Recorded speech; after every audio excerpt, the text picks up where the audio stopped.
నాయనపల్లె 2227 survey number Kondapuram ఒక భూమి అంతకుముందు ఆర్టీఓ గారు కూడా సబ్ డివిజన్ చేయమన్నారు.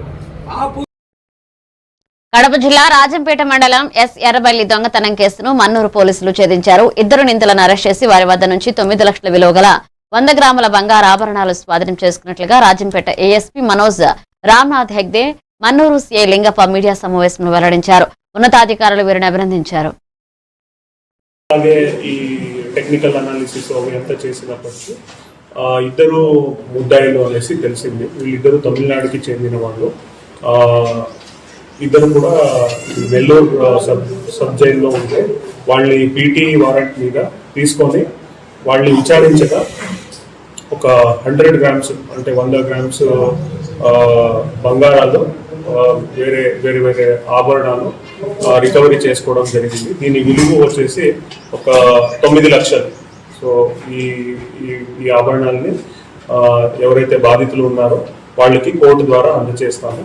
అలాగే ఈ ప్రాపర్టీ మన మన్నూరు లిమిట్స్లో కానీ అలాగే మన రాజంపేట లిమిట్స్లో ఈ హైవే కడప తిరుపతి హైవే ఉన్నందున వల్ల ఎక్కువ ఈ ప్రాపర్టీ అఫెన్సెస్ అనేది జరుగుతుంది. సో దానికి ఈ ప్రజలతో నా కోరిక ఏంటంటే, మీరు ఇంటి నుంచి బయట వెళ్ళేటప్పుడు మీ ఆభరణాలని విలువైన వస్తువుల్ని అట్లీస్ట్ మీ బంధువులకి ఇవ్వడమో లేదంటే బ్యాంక్లో పెట్టడమో అట్లా చేయండి.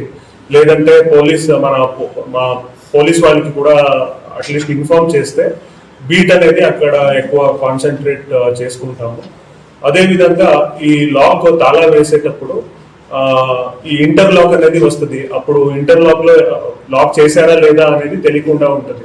అది కాకుండా బయట గేట్ లాక్ చేస్తే వాళ్ళకి ఖచ్చితంగా తెలిసిపోతుంది ఈ ఇంట్లో ఎవరు లేరు అనేది. అలాగే ఈ టెక్నికల్ అనాలిసిస్ ఎంత చేసినప్పటికీ 2 ముద్దాయిలు అనేసి తెలిసింది. వీళ్ళిద్దరూ తమిళనాడుకి చెందిన వాళ్ళు. 2 కూడా వెల్లూరు సబ్ జైల్లో ఉంటే వాళ్ళని పీటీ వారెంట్ మీద తీసుకొని వాళ్ళని విచారించగా